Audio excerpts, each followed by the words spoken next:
Captain Lee Daho stood at the window of his small ship and looked out at the stars. 3 months had passed since Europa Station died. 3 months since 50,000 humans were killed by the Vorlak soldiers. 3 months since his own sister and her 2 young sons were among the dead. The galaxy expected Earth to cry and complain. They expected humans to write angry letters to the Galactic Council. They expected Earth to ask for help, maybe beg for justice. Instead, Earth had grown very quiet. Daho touched the small picture on his desk. His sister Kim Miran smiled back at him, holding her boys, 7-year-old twins who would never grow up. They had been excited to see the ice mines on Europa. It was supposed to be safe. The Vorlak had promised protection for all civilians. The promises meant nothing when the shooting started. His communication screen lit up.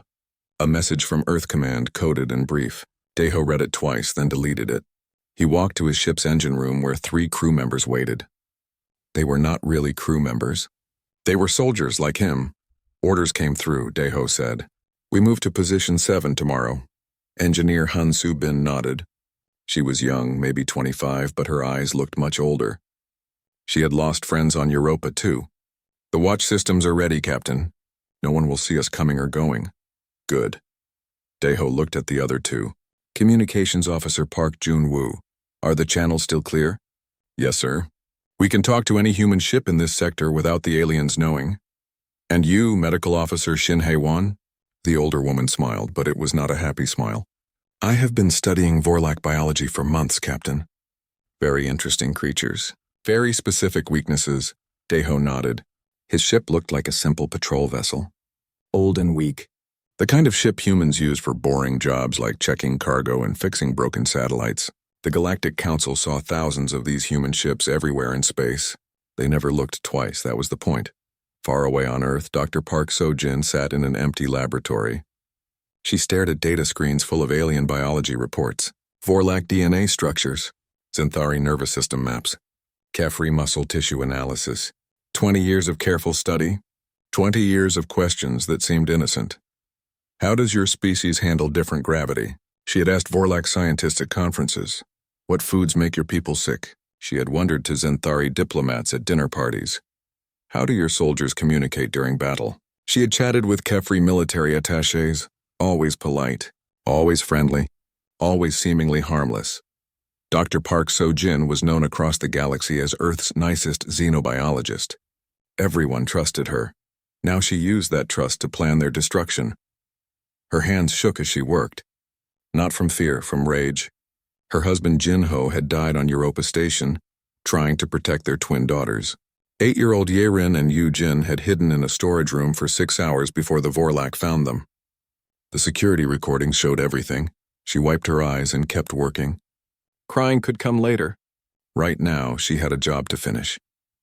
In the Galactic Council chambers, Ambassador Choi Woo-bin walked slowly to the speaking platform. He looked tired and broken, his shoulders bent like an old man carrying too much weight. The alien delegates watched him with mixture of boredom and pity. Honored members of the council, Choi said, his voice weak, Earth comes before you once again to request justice for our people killed on Europa Station. The Vorlak representative, war leader Thak Moore, made a sound like laughing. His forearms gestured dismissively. Humans died in a military action. These things happen in space. Earth should teach its people to stay in safer places. But they were civilians, Choi said. Children, families. The mining operation was approved by this council. You promised protection. Promises change when security is threatened, the Xanthari representative said through her translation device. The Vorlak acted within acceptable parameters. The Kefri delegate said nothing. His species respected only strength, and humans had shown none. Choi's hands trembled as he held his prepared speech. Please, 50,000 people. Our people. There must be consequences. There must be justice. Earth may file a formal complaint, the council chairman said. Standard procedure will be followed. This session is ended. Choi stood alone as the alien delegates left, talking among themselves about trade routes and territorial disputes. Europa Station was already forgotten. 50,000 human lives meant less than a shipping delay. But as Choi walked back to his quarters, his trembling stopped. His bent shoulders straightened. In private, away from all cameras and listening devices, Ambassador Choi Woo-bin allowed himself a small, cold smile. He opened a secure communication channel to Earth. Phase 1 complete, he said quietly. They believe we are broken. Understood, came the reply from Admiral Kim Jae-sung. How long do you need? Give me 2 more weeks of public grief. The galaxy needs to see us mourn properly. Then we begin. Across space on a dozen hidden installations, humans received similar messages. Captain Seo Dong-wook, commanding what looked like a cargo hauler, checked his real cargo. Military-grade plasma cannons disguised as mining equipment. Enough firepower to level a small city. Operative Kim Na-young, working as a translator in the Vorlak capital, uploaded the latest security codes to her handlers on Earth. She had been building this spy network for 8 years. The Vorlak trusted her completely. Commander Park Min-ho, Sojin's brother, looked at star maps in his hidden base. Red dots marked every Vorlak military installation within 50 light years. His teams had been watching them for months, learning patterns, counting ships, mapping defenses. Engineer Han Yu-ri finished her work on the communication virus. When activated, it would spread through Vorlak networks faster than they could stop it. Every message, every order, every secret would flow directly to human intelligence. They all waited for the signal. On Earth, in a room that officially did not exist, Admiral Kim Jae-sung studied holographic displays showing the entire galaxy. Blue dots marked human positions. Red dots marked targets. Green lines showed supply routes. Yellow zones indicated civilian populations to avoid. It had taken 40 years to put all the pieces in place. 40 years of humans spreading across the galaxy, taking small jobs, asking innocent questions, making friends with aliens who saw them as harmless servants. The Vorlak thought they had killed 50,000 humans as a warning. They wanted to show the galaxy what happened to species that got in their way. They expected Earth to learn its place. Instead, they had given Earth the excuse it had been waiting for. Sir, his aide said, all units report ready.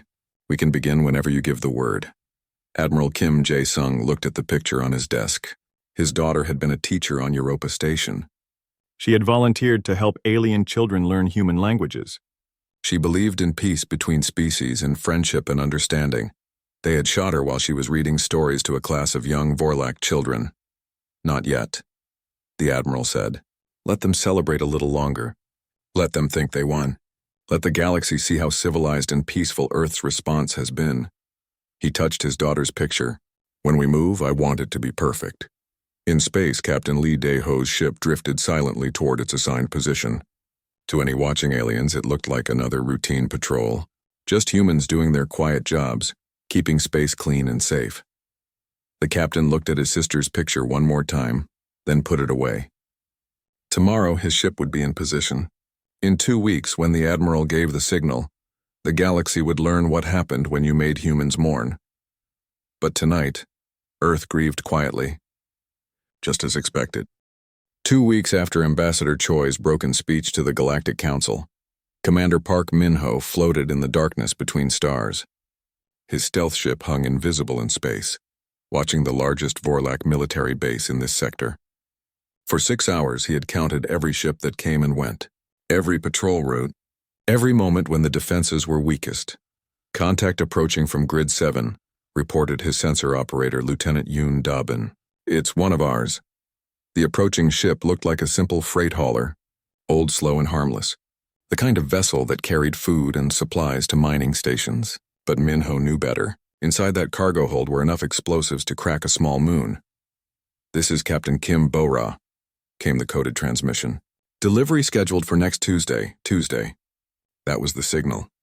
In 5 days, when Admiral Kim Jae-sung gave the final order, Captain Bo-ra's freight hauler would deliver its special cargo directly into the Vorlak base's docking bay. Min-ho had been watching this base for 3 months. He knew that supply ship Gamma 7 always arrived on Tuesdays. He knew it was never searched carefully because it belonged to a trusted human shipping company. He knew the docking bay guards played card games during the lunch shift. He knew because humans had been watching everything for decades. Message received. Min-ho replied. Weather looks clear for Tuesday. Across the galaxy, similar conversations happened in coded language. Humans who looked like simple traders, miners, and technicians reported positions. Ships disguised as cargo haulers and research vessels moved to their final locations. Scientists who seemed interested only in studying alien plants prepared much deadlier weapons. Dr. Park So-jin sat in her laboratory on Earth, but she was not alone. Holographic displays showed her brother Minho in his hidden ship.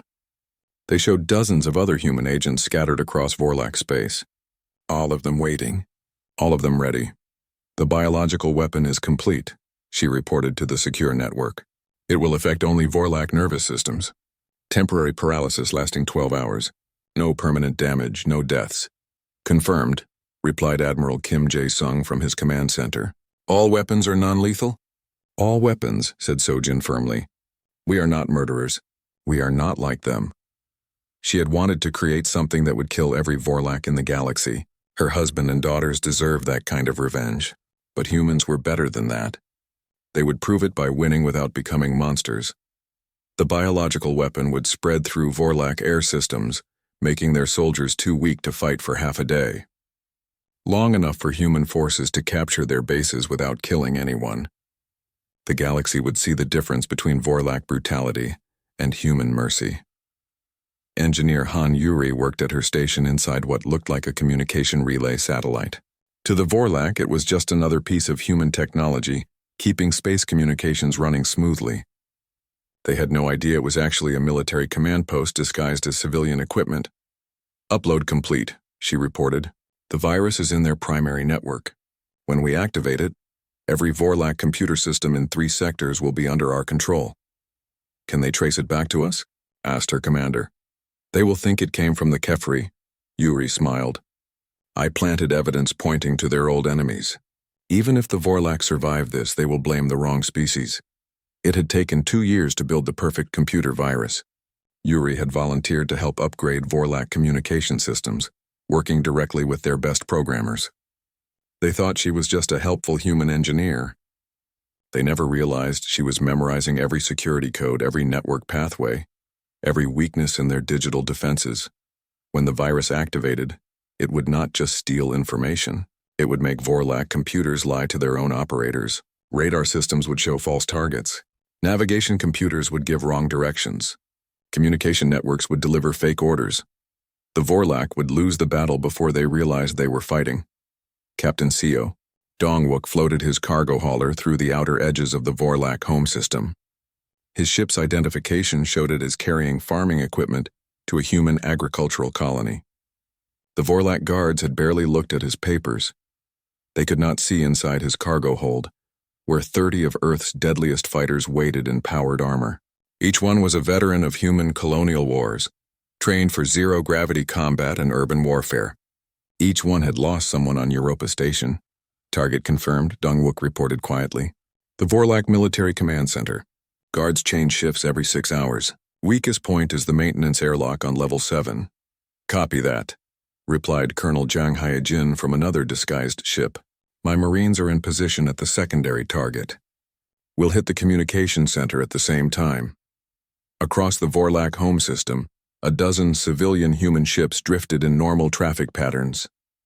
Food haulers carrying soldiers, research vessels full of weapons, repair ships loaded with military engineers. All of them had been there for weeks, slowly moving into position while looking like innocent space traffic. The Vorlac saw what they expected to see. Weak humans doing simple jobs, no threat, no danger.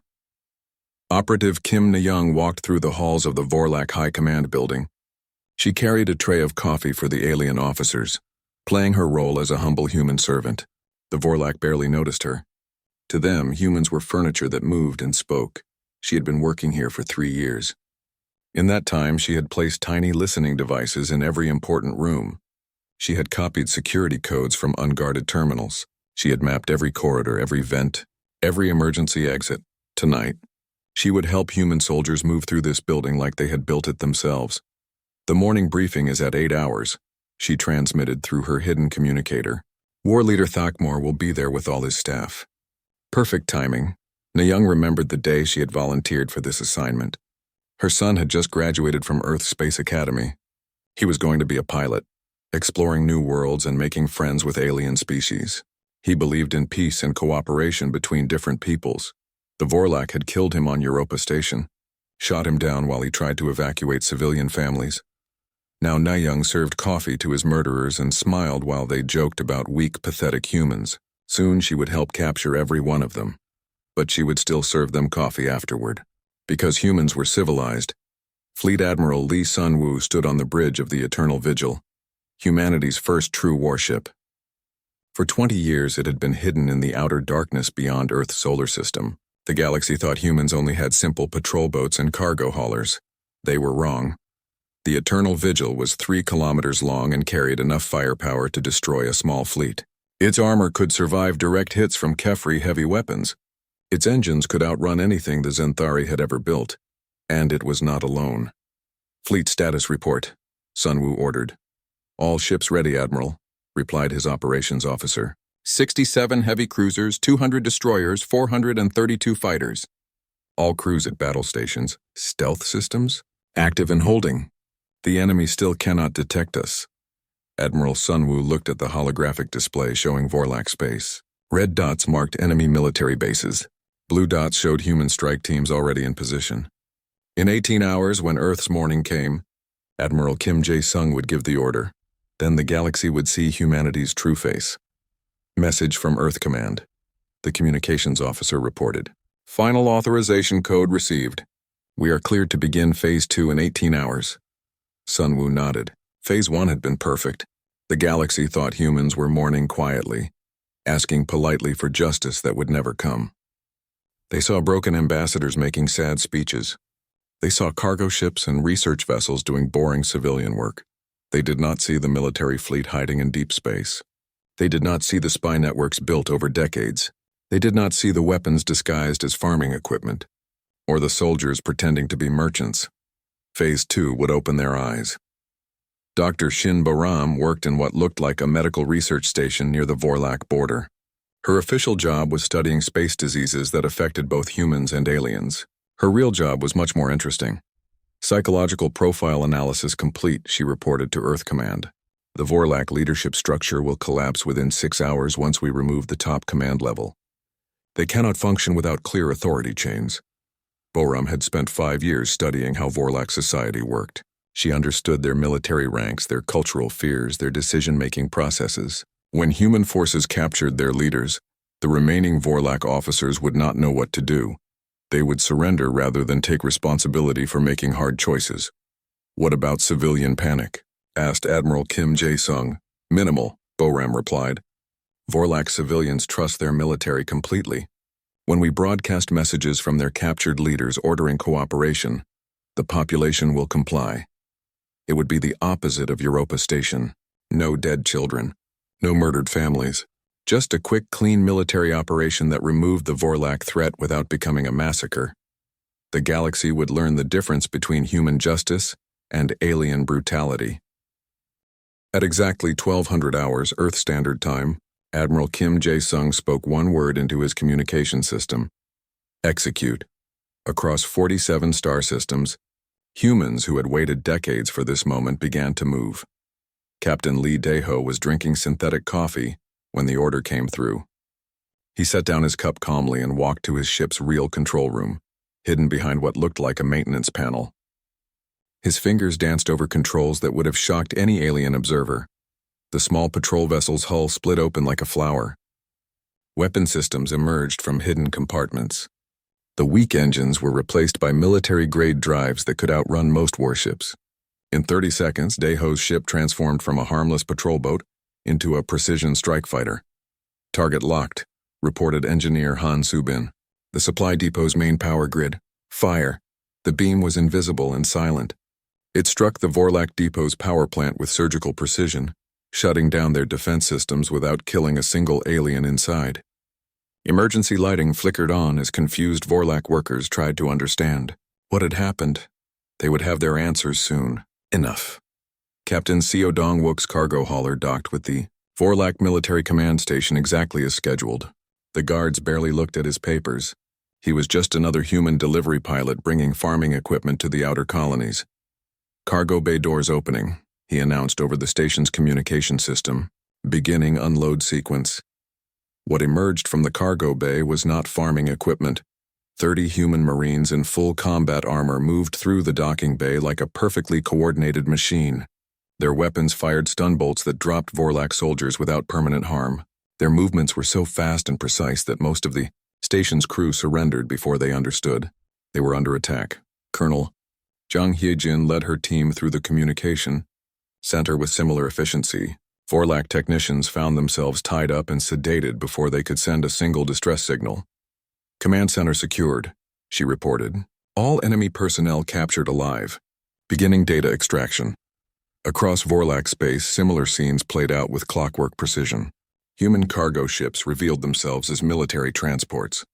Research vessels deployed advanced fighters that danced through space faster than Vorlak sensors could track them.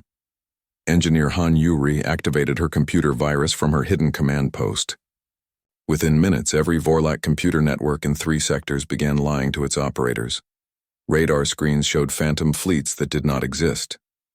Navigation computers sent Vorlak ships in wrong directions. Communication systems delivered false orders that sent military units to empty space, while real targets fell to human forces. Virus deployment successful, Yuri reported. Enemy command structure is blind and deaf. Fleet Admiral Lee Sunwoo watched from the bridge of the Eternal Vigil as humanity's hidden fleet finally revealed itself. 67 heavy cruisers decloaked around major Vorlak military installations. Their appearance was so sudden and shocking that most Vorlak commanders simply stared in disbelief. "This is Fleet Admiral Lee Sunwoo of the Terran Space Navy," he broadcast on all frequencies. "You are surrounded. Power down your weapons and prepare to be boarded. Any resistance will be met with appropriate force." The Vorlak war leader. Thakmor's voice crackled over the communication channel. "Impossible. Humans don't have a real military. Your ships are cargo haulers and mining vessels." "Were," Sunwoo corrected. "Past tense. You should have paid more attention." Dr. Park Sojin's biological weapons spread through Vorlak air systems exactly as designed. Within 1 hour, thousands of alien soldiers found themselves too weak to lift their weapons. The paralysis was temporary and harmless, but it left them helpless while human forces secured their bases. Sojin watched the operation from her laboratory on Earth, tears streaming down her face. Not tears of sadness this time, tears of satisfaction. Her husband and daughters were being avenged, but not through murder. "Through justice, biological weapon effects confirmed," she reported. "Enemy military capacity reduced by 87%. No fatalities." On the Vorlak homeworld, Operative Kim Na-young moved through the high command building like she belonged there, which after 3 years of serving coffee and cleaning floors she did. "The morning briefing is starting," she whispered into her hidden communicator. "War Leader Thakmor and his entire staff are in Conference Room 7. Captain Yoon Tae-jun's strike team moved through the building's ventilation system using maps that Na-young had provided. They reached the conference room just as the Vorlak leadership was trying to understand reports of human attacks across their empire. "This cannot be happening," Thakmor was saying to his officers. "Humans are weak. They have no military." They begged for scraps at the Galactic Council. The ceiling panels opened and human soldiers dropped into the room like silent shadows, stun weapons fired in perfect coordination. Every Vorlak officer was unconscious within seconds. Na-young entered the room carrying a tray of coffee, still playing her role as a servant. She looked down at War Leader Thakmor's unconscious form and remembered her son's funeral. "Your coffee is getting cold, sir," she said quietly. The human operations were not random acts of revenge. Every target had been chosen carefully. Every attack was designed to cripple Vorlak military power without causing unnecessary death. Supply depots lost their power, but kept their life support. Communication centers were captured, but their personnel were treated well. Warships found themselves unable to fight but were not destroyed. Commander Park Min-ho coordinated the assault on the sector's largest naval base from his hidden stealth ship. Human fighters that had been disguised as cargo pods swarmed through the base's defenses like angry insects. "Enemy fleet attempting to launch," reported his tactical officer. "Let them try," Min-ho smiled. "Engineer Han Yuri's virus should be giving them some interesting navigation data right about now." Sure enough, the Vorlak warships that managed to launch immediately flew in wrong directions. Their computers convinced that human forces were everywhere except where they actually were. Most crashed into each other or flew into empty space. Those that somehow found real human targets discovered that humanity's cargo haulers had teeth. Captain Kim. Bora's disguised freight vessel revealed plasma cannons powerful enough to disable a heavy cruiser. Her ship danced around Vorlak warships like a fighter, too fast for their weapons to track. "This is impossible," screamed a Vorlak ship commander. "Your vessel is a cargo hauler. How do you have military-grade weapons?" "We've been busy," Bora replied, then disabled his ship's engines with a precision shot that left the crew alive but helpless. The galaxy's other major powers watched in shock as the Vorlak hegemony collapsed in real time. The Zenthari Emergency Council met in panicked session, trying to understand how humans had hidden such massive military capability. The Kefri High Command pulled their fleets back to defensive positions, suddenly unsure whether the weak humans they had ignored for decades might be planning to attack them next. Smaller species throughout the galaxy stopped their daily activities to watch news broadcasts showing impossible scenes, human warships that should not exist, military operations on a scale that required decades of planning, precision and coordination that made the galaxy's best armies look clumsy. Dr. Shinbo Ram's psychological warfare proved devastatingly effective. Once human forces captured the top Vorlak leadership, the rest of their military structure collapsed exactly as she had predicted. "Surrender broadcasts are being transmitted from all captured command centers," she reported. "Vorlak field commanders are laying down weapons rather than take responsibility for continuing the fight." Within 6 hours of Admiral Kim Jae-sung's single-word order, the Vorlak hegemony had ceased to exist as a military power. Their leaders were prisoners, their fleets disabled, their bases occupied, and not one civilian had been harmed. On Earth, Ambassador Choi Woo-bin received an emergency communication from the Galactic Council.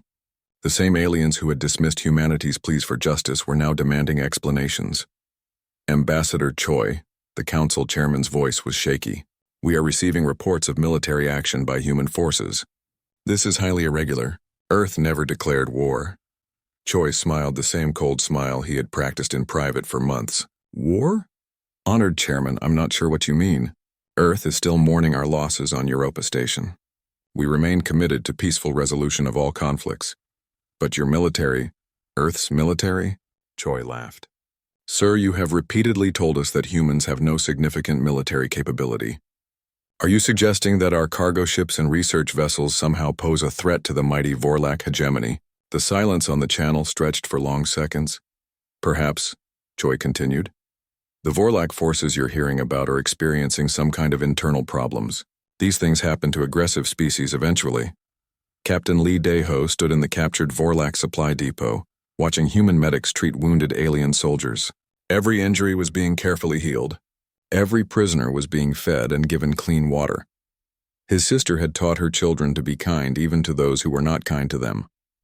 Today, humanity was proving that her teachings could guide an entire species. The emergency session of the Galactic Council had been called within hours of the first reports. Representatives from across the galaxy filled the great chamber, their voices rising in panic and confusion. The impossible had happened. One of the 3 great military powers had fallen in a single day. Ambassador Choi Woo-bin entered the chamber slowly, still wearing the same tired expression he had shown for months. But those who looked closely might have noticed that his shoulders no longer bent with grief. His steps were steady and sure. "The human representative will explain these events immediately," demanded the council chairman, his voice shaking with authority he was no longer sure he possessed. Choi walked to the speaking platform with calm dignity. The same platform where he had begged for justice just weeks earlier. The same aliens who had ignored his pleas now watched him with fear and suspicion. "Honored members of the council," Choi began, his voice clear and strong. "Earth has always sought peaceful resolution to conflicts. We believe in diplomacy, in cooperation between species, in the rule of law. Your military forces have destroyed the Vorlak hegemony," shouted the Zenthari representative. "This is an act of unprovoked aggression." Choi tilted his head, looking puzzled. "I'm sorry, but I think there has been some misunderstanding. Earth's merchant vessels and research ships have reported some unusual incidents in Vorlak space, but nothing that could be called military action. We have recordings." The Kefri delegate slammed his clawed hand on his desk. "Human warships! Weapons that should not exist. Coordinated attacks across 47 systems. Warships. Choi looked genuinely surprised. Sir, as this council has repeatedly explained to Earth, humans possess no significant military capability. We are traders and farmers, scientists and diplomats. How could we possibly threaten the mighty Vorlak military? The silence in the chamber was deafening. Every alien representative had spent decades telling humans exactly that. Every diplomatic report filed by their species had described humanity as weak, harmless, useful only for simple labor.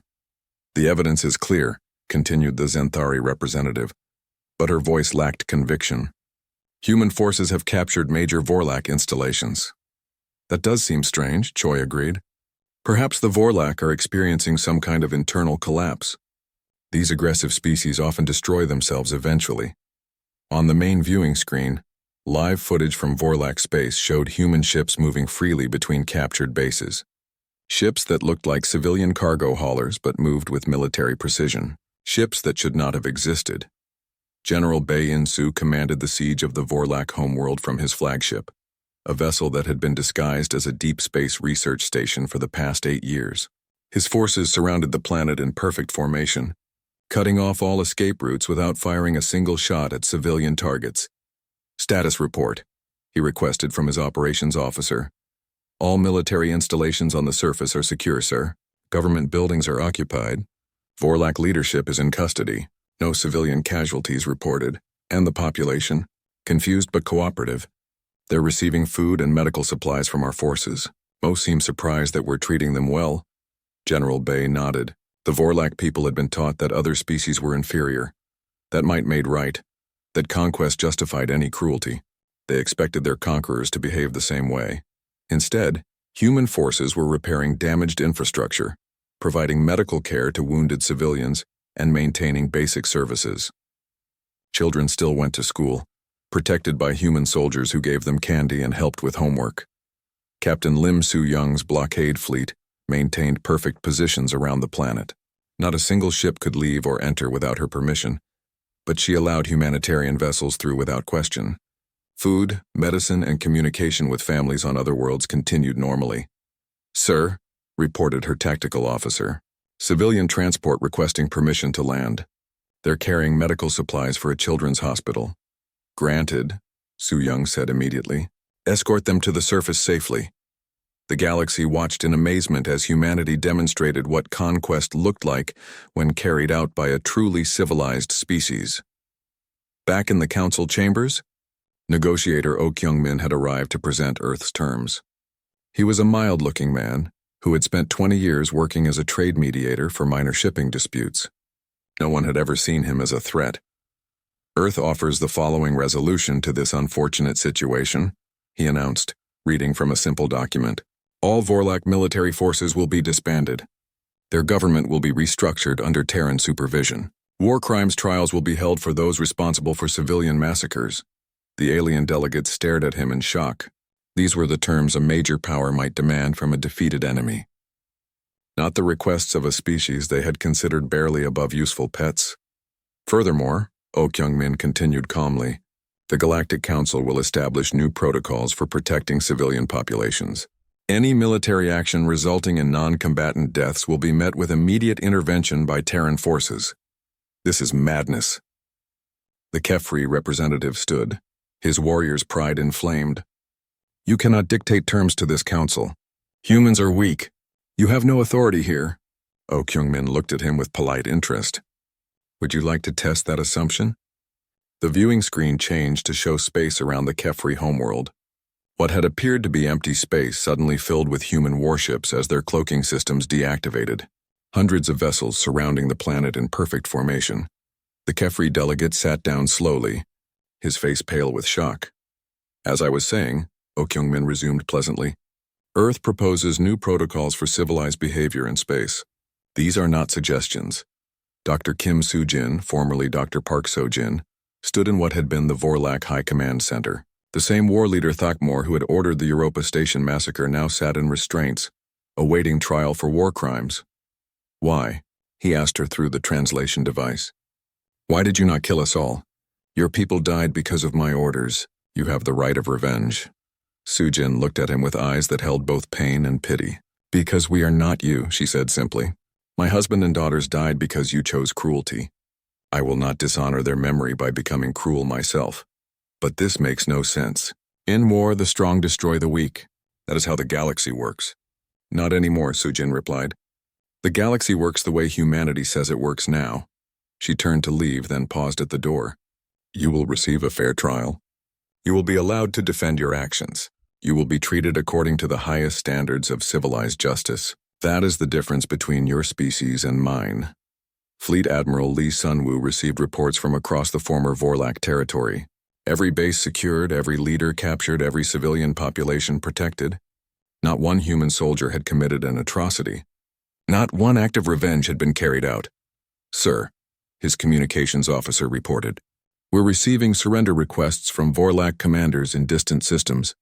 They want to negotiate terms. Tell them to contact the diplomatic corps, Sunwoo replied. Military operations are suspended pending political resolution. It was important that the galaxy understand this was not a conquest, but a police action. Humanity had not come to rule over others, but to establish order where chaos had reigned. Ambassador Choi continued his performance in the council chambers, maintaining the fiction that Earth was still the same harmless species the galaxy had always known. Of course, if the council feels that the Vorlak situation requires outside intervention, he said with apparent reluctance, Earth would be willing to provide assistance. We have always been ready to help maintain peace. Assistance? The Xanthari representative's voice rose to a squeak. You've conquered their entire empire. Conquered? Choi looked hurt by the accusation. Earth has simply helped restore order after the Vorlak military experienced some kind of malfunction. We're providing humanitarian aid and peacekeeping services. With warships that shouldn't exist. I'm sorry, but I still don't understand. Earth's merchant marine has always been ready to help in emergencies. If some of our cargo vessels have been modified for disaster relief, surely that shows our commitment to galactic stability. The aliens struggled with the impossible contradiction. Everything they believed about humanity had been shattered, but the human representative insisted nothing had changed. Earth was still the same peaceful species they had always known, except now that species had demonstrated the ability to destroy any military power in the galaxy. Director Kim Sujin reviewed casualty reports from the entire operation. Vorlak military casualties, 3,247 wounded, 0 dead. Vorlak civilian casualties, 0. Human casualties, 14 wounded, 0 dead. The most one-sided military victory in galactic history had also been the most merciful. Ma'am, reported her aide, the Council is asking when we plan to withdraw our forces from Vorlak space. Sujin smiled. It was not the cold smile of revenge she had worn for months. It was the satisfied smile of justice accomplished. Tell them we'll withdraw when we're confident the Vorlak people are safe and their new government is stable, however long that takes. And if other species object? 1 year after the sky became Terran, Captain Lee Daeho stood on the observation deck of Terra Station and watched the morning traffic flow past. Ships from dozens of species moved through space in perfect order, their paths coordinated by human traffic control systems that never made mistakes. A Xanthari merchant vessel passed close enough for him to see its crew through the windows. They waved at the human station, a gesture of friendship that would have been unthinkable 2 years ago. Behind them, a Kefri transport carried relief supplies to a colony world hit by natural disaster. The galaxy had become a remarkably peaceful place. Admiral, said Ensign Park Ye-jin, joining him at the window. She was young, maybe 22, and had grown up believing that space was naturally orderly and safe. She did not remember when pirates raided shipping lanes or when military powers threatened smaller species for sport. Yes, Ensign? Do you think they learned their lesson? The aliens, I mean. Do you think they understand now? Daeho considered the question while watching a small patrol of human fighters escort a civilian convoy through the shipping lane. The fighters were there not to threaten anyone, but to ensure that no one threatened anyone else. They learned something, he said finally. Whether it's the lesson we wanted them to learn remains to be seen. Below them, the former Vorlak territory had become a model of peaceful reconstruction. Director Kim Soo-jin, now head of the Galactic Peacekeeping Initiative, had overseen the transformation of a military empire into a federation of independent worlds.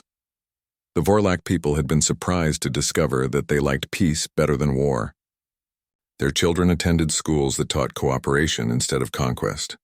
Their artists created beautiful works instead of propaganda. Their scientists explored new worlds instead of designing weapons. War leader Thakmor had been tried and convicted of war crimes, but even he received treatment that would have been luxurious compared to how the Vorlak treated their prisoners. He spent his days in a comfortable facility, writing memoirs that tried to explain how his species had gone so wrong. "I still don't understand humans," he had said during one of his interviews. "You had the power to destroy us completely. Why did you choose mercy?" Director Su Jin had visited him personally to answer that question. "Because mercy is what separates civilization from barbarism," she had told him. "We could have become like you. We chose to remain ourselves." The Galactic Council had been restructured, though Ambassador Choi Woo-bin still maintained the polite fiction that nothing fundamental had changed. Earth remained committed to diplomatic solutions and peaceful cooperation between species. Except now the council chambers were located on Terra Station, under the protective gaze of the Terran Space Navy. And every council session began with a moment of silence for the victims of Europa Station, ensuring that no one forgot why the new order had become necessary. "The morning briefing is ready, Ambassador," reported his aide.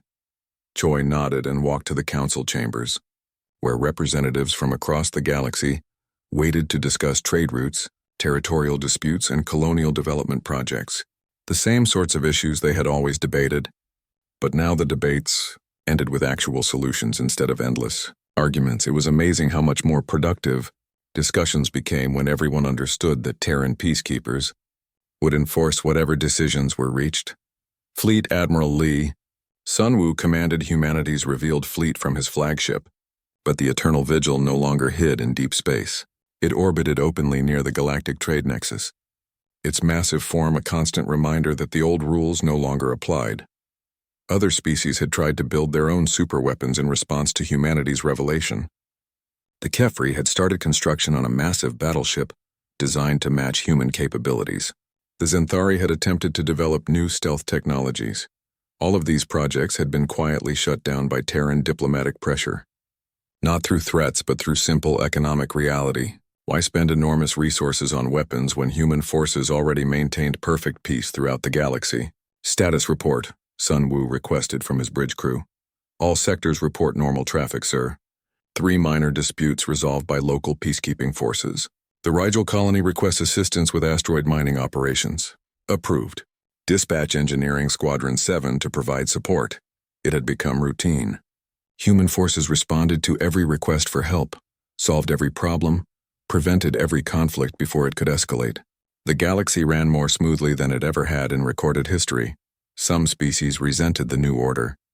They missed the old days when military strength determined policy, and smaller species could be bullied or conquered. But even they had to admit that trade was more profitable when shipping lanes were safe and contracts were enforced fairly. Captain Seo Dong-wook, now commanding a proper warship instead of a disguised cargo hauler, patrolled the outer rim territories where piracy had once been common. His sector had not seen a single attack in 8 months. "Sir," reported his sensor operator. "Distress signal from a civilian transport. Engine failure in the Vega system. Set course to assist. Launch rescue shuttles." It didn't matter that the transport belonged to a species that had voted against Earth in the old council. It didn't matter that their homeworld had celebrated when Europa Station was destroyed. They were civilians in distress, and human forces responded to all distress calls. That was what separated civilization from barbarism. Engineer Han Yuri now worked openly as head of the Galactic Communication Network, having revealed her true role in maintaining space-wide communications. The same systems she had once used to spy on alien governments now ensured that every world could communicate freely with every other world. "Network status optimal," she reported to Terra Station. "All colonies connected. No communication breakdowns reported." The galaxy had become a much smaller place when every world could talk to every other world instantly and securely. Old grudges were harder to maintain when people could speak directly to their supposed enemies and discover they were just people with families and hopes and dreams. Operative Kim Na-young had transitioned from deep cover agent to head of the Terran Diplomatic Security Service.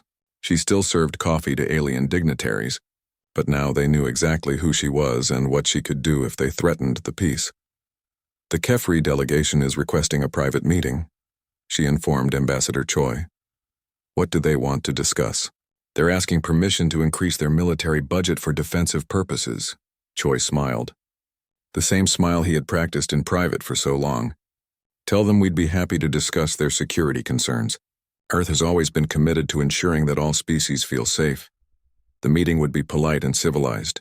The HFY would explain their concerns about regional security.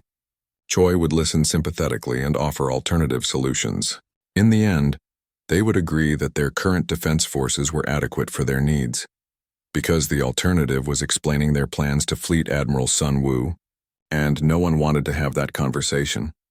Dr. Shin Bo-ram had established the Galactic Institute for Conflict Resolution, where diplomats from all species learned new methods for solving disputes without violence. Her psychological research had revealed that most conflicts arose from misunderstanding and fear rather than genuine incompatibility. The latest class is showing excellent progress, she reported to Director Soo-jin.